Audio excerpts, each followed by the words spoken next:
Magandang araw sa inyong lahat. Ako si Joseph, isang tahimik na 22 anyos. Kung tatanungin ninyo ako tungkol sa aking buhay, masasabi kong wala naman akong espesyal na kwento hanggang sa gabing iyon. Ang buhay ko ay puno ng routine, school, bahay, at mga simpleng hilig.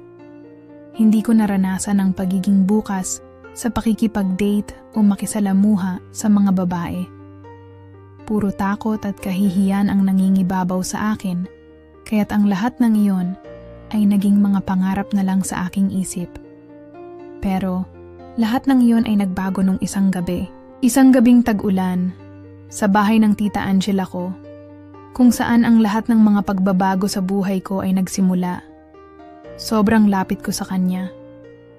Sa kabila ng mga taon ng pagitan namin, parang hindi ko siya nakitang malayo sa akin. Sa bawat pagdalaw ko sa kanila, may mga maliliit na pagkakataon kung saan nagiging magaan at komportable ang bawat usapan namin.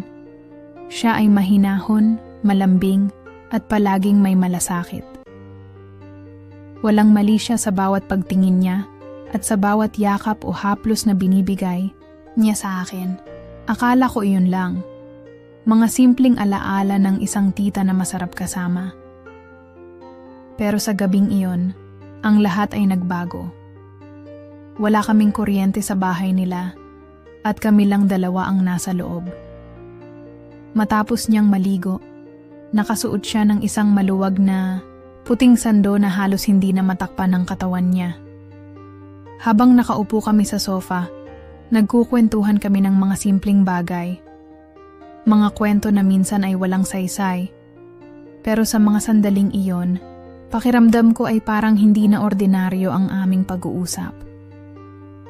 Mabilis ko lang napansin na parang may kakaibang init na bumangon sa pagitan namin. Ang bawat titig niya sa akin ay may ibang kahulugan. Parang may sinasabi ang mga mata niya na hindi ko kayang basahin. Sa bawat tawa at kwentuhan namin, may mga sandaling ako na lang ang naroroon. Iba na ang tingin ko sa kanya. At alam ko na iba na rin ang tingin niya sa akin. Hindi ko na matandaan kung paano nagsimula. Basta't sa isang saglit, ang aming mga labi ay nagtagpo. Mainit. Mabagal. Hindi ko na kayang tumigil. Ang bawat halik ay puno ng tanong. Pero sa kalaliman ng aking puso, hindi ko kayang itigil. Naramdaman ko ang mga kamay niyang humaplos sa aking katawan. Ang bawat galaw niya ay nagbigay ng hindi kayang ipaliwanag na sensasyon. Ang init ng kanyang katawan ay parang nagpapaalala sa akin ng isang bagay na hindi ko pa nararanasan, ngunit nararamdaman ko na ngayon. Habang dumadaloy ang gabi, walang hanggan ang init na nararamdaman ko. Ang mga labi niyang nagdampi sa aking leeg, ang mga kamay niyang bumaba sa aking katawan, at ang mga titig niyang nagsasabi ng mga bagay na hindi ko kayang sagutin. Isang gabing puno ng mga tanong, mga lihim, at mga alaalang nagsimula sa isang simpleng pagkikita. Matapos ang lahat, bumalik kami sa kwentuhan. Walang sino man ang nagbukas ng usapan tungkol sa nangyari. Ngunit sa bawat saglit ng katahimikan, alam kong may malaking pagbabago. May bagay na hindi namin kayang balewalain. Walang sino man ang nagsalita, pero ang aming mga mata ay nagpatuloy sa komunikasyon. Isa na itong lihim, isang gabing hindi ko alam kung paano ipapaliwanag. At pagkatapos ng gabing iyon, bumalik ako sa aking bahay, nag-iisa, naguguluhan. Wala akong ibang magawa kundi magmuni-muni. Hanggang sa isang linggo pagkatapos, habang nagkakasalo, kami sa hapunan, sinabi ng mama ko na may darating mula abroad. Matagal na raw itong hindi umuuwi. At doon ko siya muling nakita. Si Angela. Kasama ng mama ko. Hindi ko na kayang magpigil pa. Ang tita kong inaakala ko ay malapit lang sa akin, ay may ibang kwento palang ikinakubli. Si Angela. Hindi pala siya tunay kong tita. Siya pala ay ina ng half-brother kong si Kyle. Hindi ko alam kung anong mararamdaman ko. Nagtama ang aming mga mata at sa isang iglap bumalik ang init ng gabing iyon. Ngunit sa bawat saglit, ang bigat ng katotohanan ay mas lalong bumigat. Ang gabing iyon ay hindi lang isang simpleng karanasan. Ito ay isang lihim na magpapatuloy sa aking puso, maghahatid ng maraming tanong, at higit sa lahat, magbabago ng lahat ng aspeto ng buhay ko. Nakalipas na ang ilang araw mula nung gabing, hindi ko kayang kalimutan. Hindi ko na matandaan kung paano ko natulog o kung anong nangyari sa mga sumunod na araw. Ang tanging naiwan sa aking isipan ay ang mga imahe ng gabing iyon. Ang malalim, natitig ni Tita Angela, ang init ng kanyang mga kamay, at ang mga haplos na para bang bumabalot sa aking katawan. Ang bawat sandali ng gabing iyon ay hindi ko kayang ipaliwanag, at habang tumatagal, mas lalong naging magulo ang aking mga nararamdaman. Hindi ko kayang itago pa ang mga nararamdaman ko. Naging mahirap para sa akin ang maging normal sa tuwing nakikita ko siya. Lahat ng kilos, bawat sulyap, bawat titig niya, lahat ng iyon ay nagiging isang matinding tensyon sa aking katawan. Hindi ko na kayang labanan pa ang mga nararamdaman ko. Ang init ng gabing iyon ay nagpatuloy, at sa bawat araw na lumilipas, nadarama ko na lang na palapit ng palapit ang kanyang presensya sa akin. Kailangan ko na siyang makausap. Kailangan ko nang sabihin kung ano ang totoo kong nararamdaman. Isang hapon, habang kami magkasama sa sala, hindi ko na kayang magpigil pa. Hindi ko kayang itago ang bigat ng puso ko. Hinanap ko ang mga mata niya, at nang magtagpo ang aming mga mata, naramdaman ko ang pusong malakas na naglalaban sa aking dibdib. Tita, ang sabi ko, medyo nanginginig ang aking boses. May mga bagay na gusto ko sanang sabihin sa'yo. Napansin ko ang isang mahinang pag-angat ng kanyang kilay, at sa mga mata niyang iyon parang nag-aalangan siya. Tumahimik siya, saglit bago nagsalita. Joseph, alam kong may mga bagay tayong nararamdaman, pero hindi ko alam kung paano ko ito haharapin. Ang mga salitang iyon ay hindi ko alam kung paano tatanggapin. Wala akong natanggap na katiyakan mula sa kanya. Hindi siya nagbigay ng malinaw na sagot, ngunit ang hindi niya pagtanggi ay nagbigay ng isang klase ng pag-asa na hindi ko kayang bitawan. Pakiramdam ko ay parang naglalaro siya ng apoy. Hindi siya tumanggi, pero hindi rin niya sinabi kung anong nararamdaman niya para sa akin. Kaya ako, naghintay. Naghintay sa mga salitang hindi ko alam kung darating pa o kung darating man ay maghihintay ako sa mga sagot na hindi ko matanggap. Nagpatuloy ang mga araw at nararamdaman ko na mas lalo akong nauurong. Hindi ko alam kung anong gagawin ko, kung paano ko haharapin ang mga susunod na araw na magkasama kami.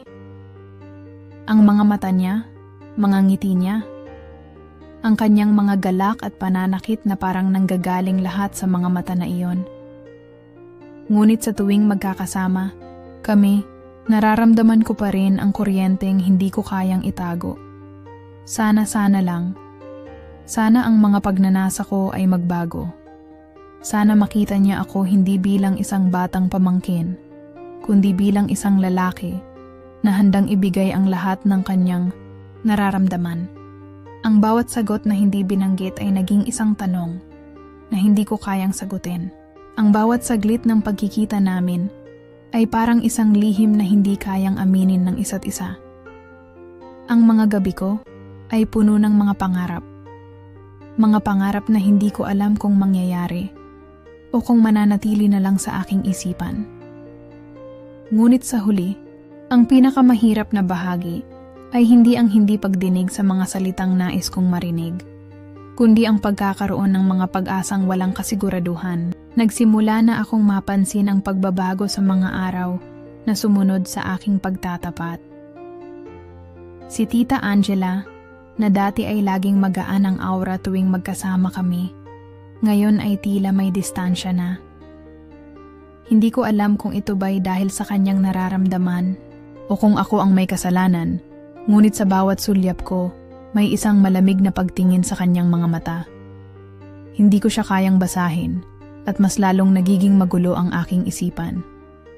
Kung dati ay walang pakiramdam ng tensyon, ngayon ay palaging may ilang saglit ng katahimikan na tila mabigat. Ang bawat galaw niya ay masyadong maingat.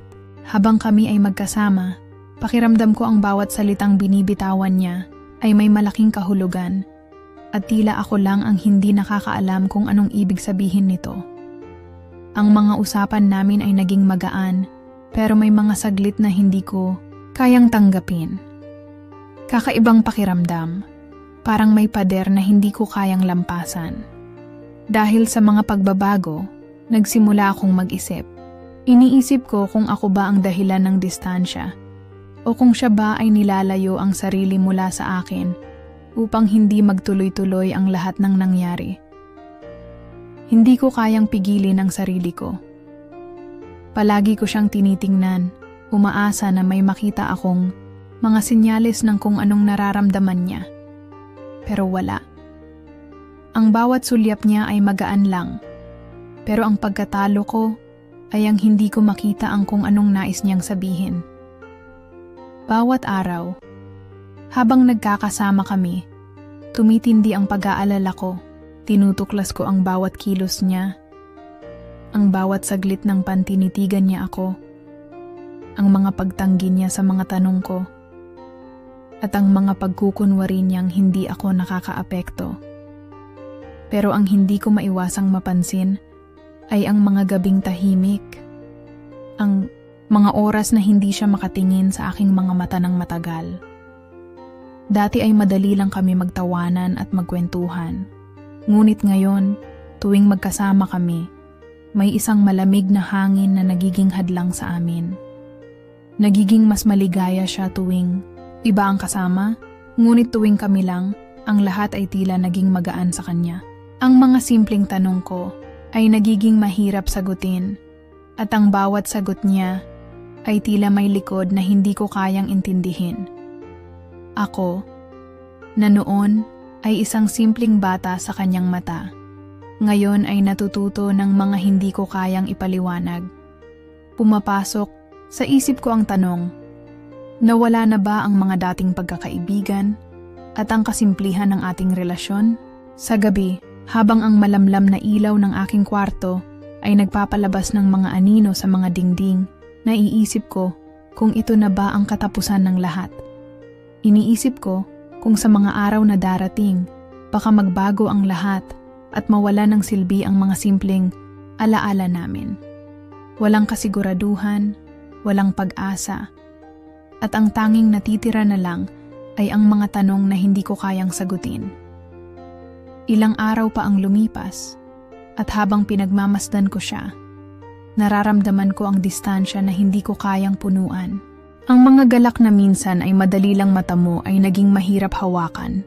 Ang aming pagkakaibigan, na isang beses ay puno ng sigla, ay tila unti-unting nawawala.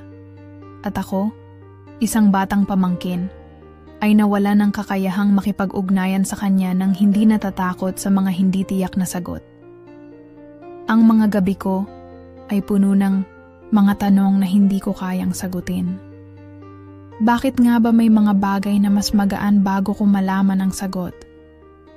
Ang mga nararamdaman ko ay naging magulo. Ang mga halakhak na minsan ay maligaya, ay napalitan na ng mga hiyang hindi ko kayang intindihin. Simula ng araw na iyon, nagsimula na akong maramdaman ang mga epekto ng nangyari. Hindi na tulad ng dati ang mga araw ko, at pakiramdam ko ay unti-unti akong natatanggal sa mga tao sa paligid ko.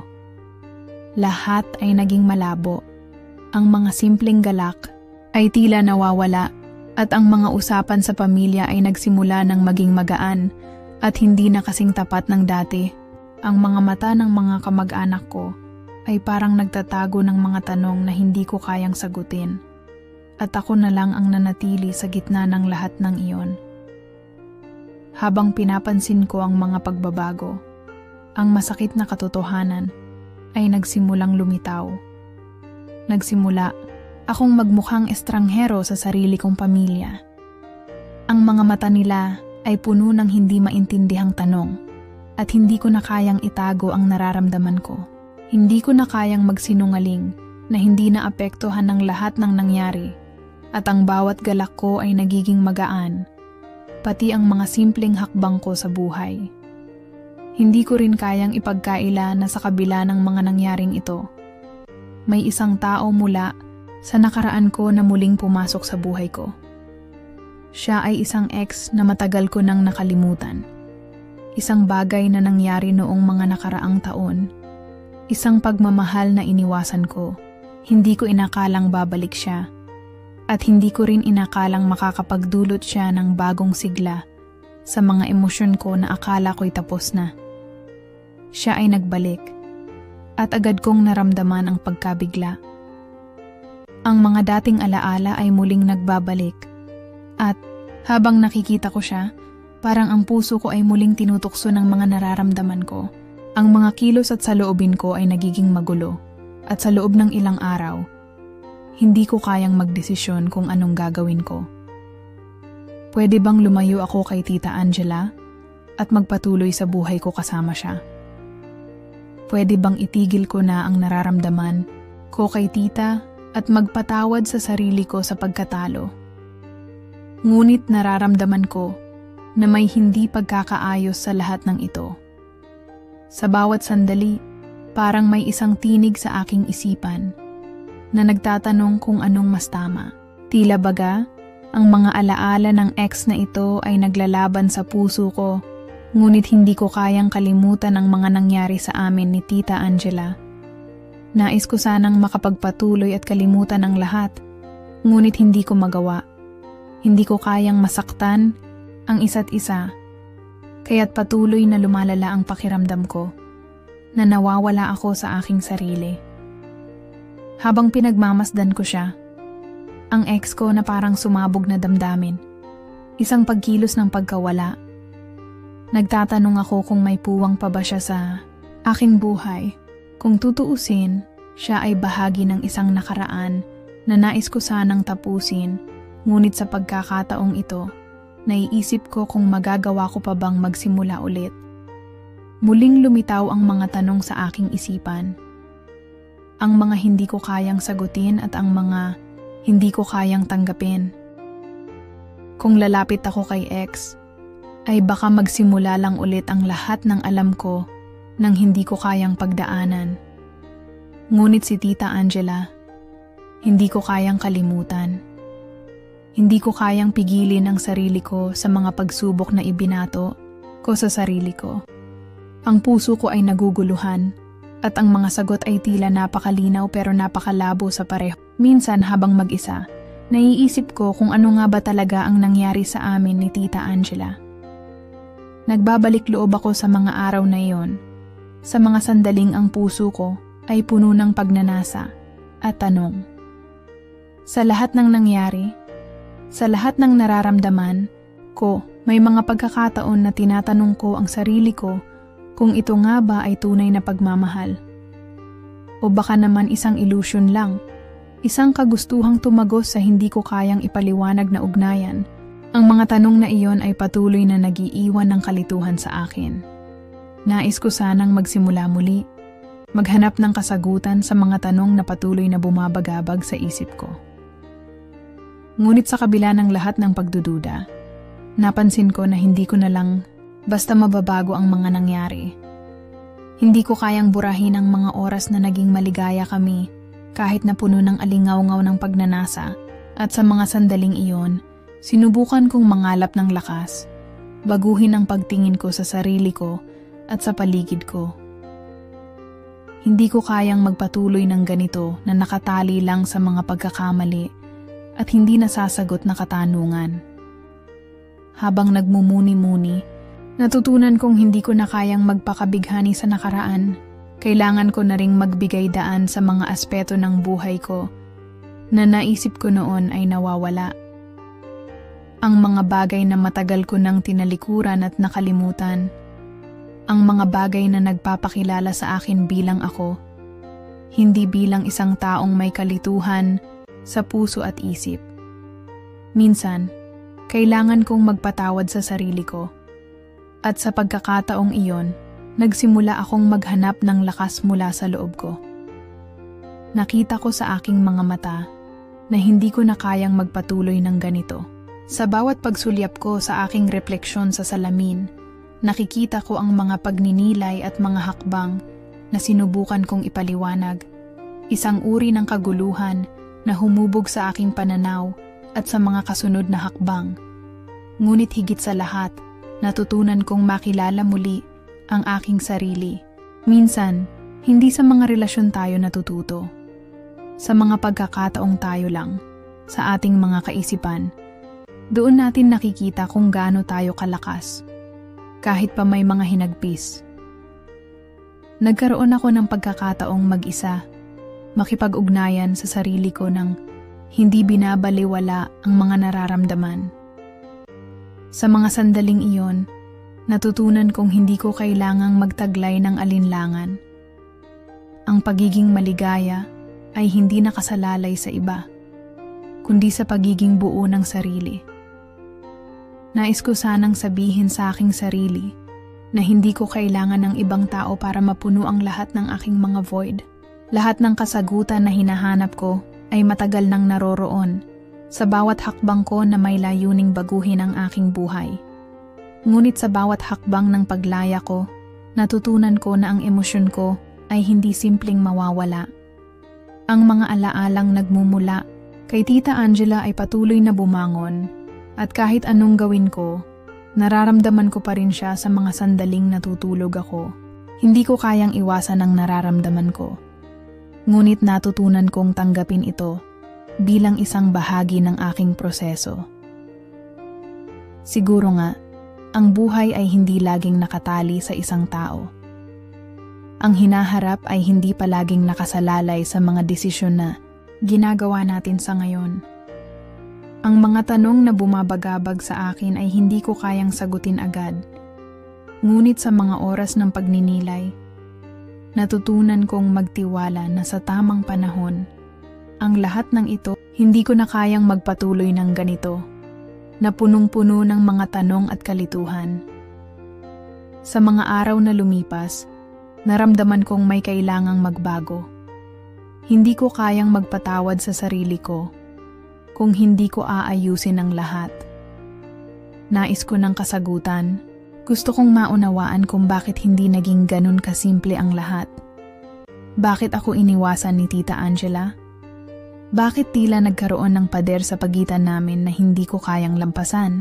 Nais ko ng kalinawan, at para magawa ito, kailangan ko munang alamin ang mga dahilan sa likod ng kanyang mga pagkilos.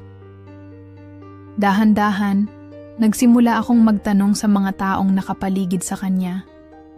Ang mga kwentong lumabas ay nagbigay ng liwanag sa mga bagay na matagal ko nang iniiwasan. Hindi ko alam kung anong klase ng takot ang bumabalot kay Tita Angela, pero isang bagay ang sigurado ko. May mga bagay siyang hindi kayang sabihin sa akin. Mga bagay na hindi ko kayang maintindihan noon. Ang distansya na nararamdaman ko mula sa kanya ay hindi dahil sa ako'y hindi sapat, kundi dahil sa mga personal niyang laban na masyado niyang kinikimkim. Hindi ko siya kayang masisi sa mga bagay na hindi niya kayang ipaliwanag. Habang naglalakbay, ako sa landas ng pag-unawa, may mga sandali akong natutunan ang hirap at pasakit ni Tita Angela. Puno ng mga hindi nasambit na salita, puno ng mga emosyon na hindi kayang iparating. At sa bawat kwento na narinig ko mula sa iba, unti-unti ko siyang naiintindihan. Alam kong hindi ko pa rin alam ang buong katotohanan, ngunit may mga bagay na nagsimula akong makita. Isang matinding takot na kumulong sa kanyang puso, takot na hindi niya kayang labanan mag-isa. Kaya pala siya umiwas. Kaya pala ang mga galak at init ng katawan ay naging mabigat na katahimikan sa pagitan namin. Hindi ko alam kung paano ko siya matutulungan, pero alam ko na may dahilan para sa lahat ng ito. Sa kabila ng lahat ng naramdaman ko, may isang bagay na sigurado. Hindi ako magpapatuloy sa aking paghahanap ng kasagutan kung hindi ko papahintulutan ang sarili kong magpatawad. Ang mga saloobin ko, ang mga nararamdaman ko, ay hindi ko kayang dalhin mag-isa. Ngunit hindi ko na kayang maghintay na siya ang unang lumapit. Nais kong magbagong buhay, nais kong magpatawad at magpatuloy, kahit na hindi ko alam kung paano. Ang mga tanong na dati ay nagbigay sa akin ng sakit, ngayon ay nagsimulang magbigay ng liwanag. Natutunan kong maghintay, ngunit hindi na ako maghihintay ng walang hanggan. Nais ko nang mag-move forward, at kahit na hindi ko alam kung anong klaseng pagkakaayos ang darating. Natutunan kong tanggapin na may mga bagay na hindi ko kayang kontrolin. Siguro, ang tamang desisyon ay hindi palaging ayon sa gusto ko. Pero ang buhay ay patuloy na magbibigay ng pagkakataon para magbago, para magbagong anyo, at para matutong magpatawad. Sa huli, ang lahat ng ito ay patungkol sa paghahanap ng redemption. Hindi lang para kay Tita Angela, kundi para sa akin din. Ang mga hakbang na gagawin ko, pati na ang mga desisyon, ay maghuhubog sa aking bukas. Hindi ko alam kung ano ang hinaharap, ngunit natutunan kong magtiwala sa sarili ko. Hindi ko alam kung anong nararamdaman ko ng mga oras na yon. Matinding pagkagulat, galit, at kahit ang sakit ng isang lihim na matagal nang itinagong hindi ko kayang tanggapin. Ang lahat ng ito ay nag-umpisa sa isang simpleng tanong na ipinasa ko sa isang matandang kaibigan ng pamilya. At sa sagot na ibinigay niya, nawala ang lahat ng mga palatandaan ng katiyakan na mayroon ako. Nalaman ko na may mga bagay palang hindi ko alam. Mga bagay na hindi ko kayang maintindihan noong mga panahong iyon. Si Tita Angela, ang babaeng palagi kong iniisip, ang babaeng nagbigay ng init at takot sa aking puso. May mga lihim siyang itinagong sa lahat ng ito. Isang bagay na ipinagkaloob niya ng walang kalaban-laban. Isang sakripisyo na tanging siya lang ang may kabatiran. Hindi lang pala siya nag-iwas upang protektahan ang sarili niyang emosyon, kundi upang tuparin ang isang pangako na ibinigay niya sa isang taong mahal na mahal niya. Isang pangako na hindi ko kayang unawain noon, ngunit ngayon ay dahan-dahang bumangon sa harap ko. Siya pala ay may isang matinding alalahanin, isang pangako na nakatali sa dugo at kasaysayan ng aming pamilya. Hindi siya tumanggi sa akin dahil hindi niya ako mahal. Hindi siya tumanggi sa akin dahil wala siyang nararamdaman. Hindi. Tumanggi siya dahil may pangako siyang ginawa. Isang pangako na hindi ko kayang masaktan. Isang pangako na hindi siya maaaring mabigo. Ang pagkakakilanlan ng pangakong iyon ay nagbigay sa kanya ng isang responsibilidad na siyang naghubog sa kanyang mga desisyon. At ako, hindi ko iyon nakayanan noon. Isang matinding pagbabalik loob na hindi ko kayang tanggapin agad. Kung noong una ay puro pagdududa at galit lang ang sumabog sa puso ko, ngayon ay may mga tanong na sa wakas ay may sagot. Tita Angela pala ay may sakripisyo na naglalaman ng mas malalim na layunin. Isang layunin na hindi niya kayang isiwalat noon. Ang matinding pagmamahal na inilaan ko para sa kanya ay nagiging mas komplikado ngayon. Hindi ko alam kung anong klaseng relasyon ang nararapat o kung maaari pa bang magpatuloy ang ugnayan namin. Ngunit natutunan ko na, tulad ng lahat ng desisyon sa buhay, may mga pagkakataon na ang tunay na pag-ibig ay hindi nasusukat sa ating personal na mga hangarin. Betrayal. Ang pagkakabasag ng aking sariling mga pagnanasa at pananaw ay tila isang pagkatalo. Ngunit ang pagtanggap ko sa mga dahilan na nagsisilbing balangkas ng mga pagkilos ni Tita Angela ay isang napakalaking hakbang patungo sa isang mas matalino at mas mahinahong pagkakaintindi. Ang buong pagkakabasag ng aking mga inaasahan ay nagbigay daan sa isang bagong liwanag. Napagtanto ko na hindi lahat ng mga desisyon sa buhay ay may kaligayahan sa pagtatapos.